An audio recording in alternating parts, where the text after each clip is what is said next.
Let me read to you a passage from the 24th chapter of St. Matthew's Gospel, verses 42 to 59. It's the Gospel for Thursday of the 21st week in Ordinary Time.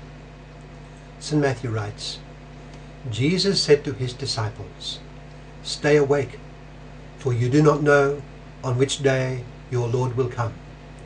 Be sure of this, if the master of the house had known the hour of night when the thief was coming, he would have stayed awake and not let his house be broken into. So too, you also must be prepared, for at an hour you do not expect the Son of Man will come. Who then is the faithful and prudent servant, whom the master has put in charge of his household, to distribute to them their food at the proper time? Blessed is that servant whom his master on his arrival finds doing so. Amen, I say to you, he will put him in charge of all his property. But if that wicked servant says to himself, 'My master is long delayed,' and begins to beat his fellow servants, and eat and drink with drunkards, the servant's master will come on an unexpected day and at an unknown hour, and will punish him severely and assign him a place with the hypocrites, where there will be wailing and grinding of teeth." That's from Matthew chapter 24, verses 42 to 59. What does it suggest to us? Well, it speaks to us of standing ready always. What do I mean? Well, one of the most startling things that recurs constantly in history is the sudden end of many human lives.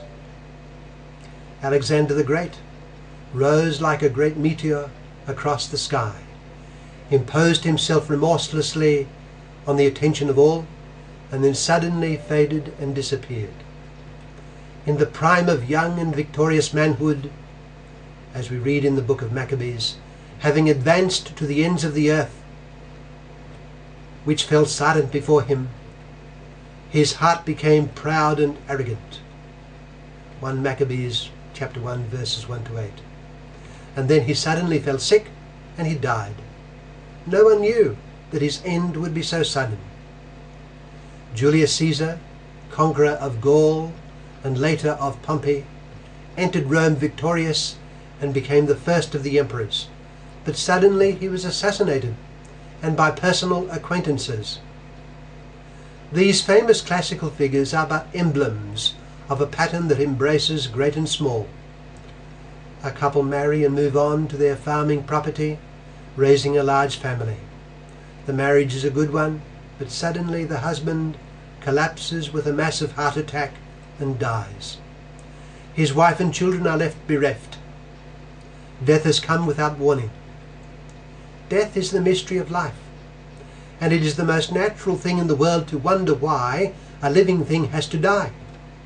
There is nothing untoward about the idea of a living thing passing from one stage of life to another, but the mystery is that life comes to an end in death. Man has generally surmised that with death there begins an afterlife, but death retains its terrible sting. What is awful about death is its unpredictability.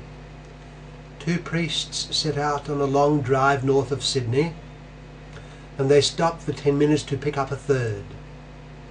Later that morning, all three are killed in a collision on the roads. If they had not stopped to pick up the third, the catastrophe would not have happened because of the several minutes of difference it would have made to the course of events.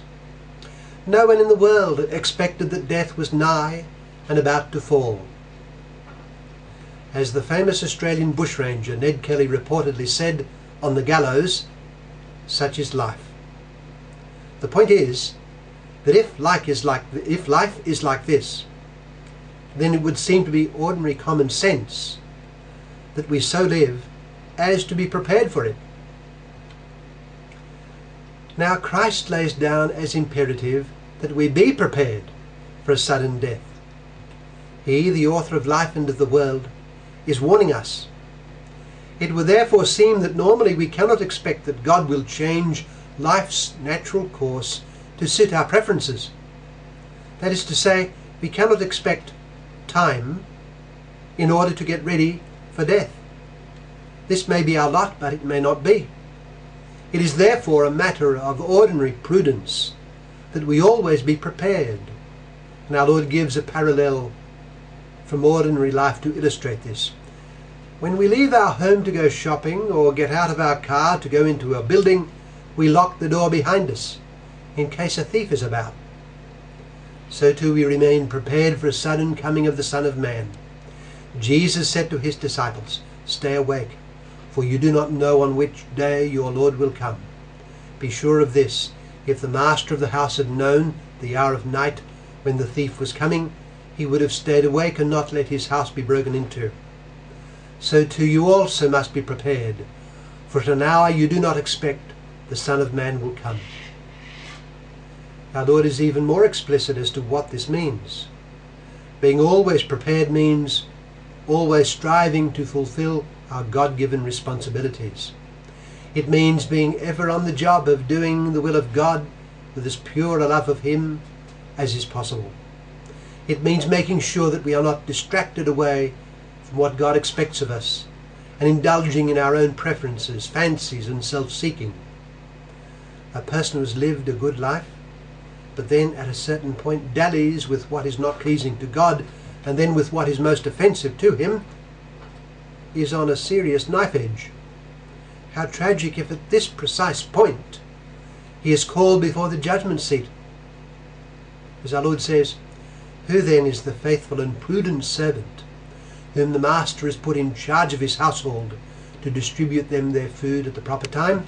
But if that wicked servant says to himself, 'My master is long delayed,' and begins to beat his fellow servants, and eat and drink with drunkards, the servant's master will come on an unexpected day, and at an unknown hour, and will punish him severely, and assign him a place with the hypocrites, where there will be wailing and grinding of teeth." Let us resolve so to live that we are always prepared. Crack troops are always prepared and are not caught napping. Let us spend each day in such a way that were it to be our last, we would be ready. Let us so pray that we are always ready. Let us so do our work that we are always ready, joyful, trusting, pure in intention, and single-minded of heart. Our business in life is to do God's will, and this life is the test of our readiness to do this. As our Lord says, "Stay awake, for you do not know on which day your Lord will come."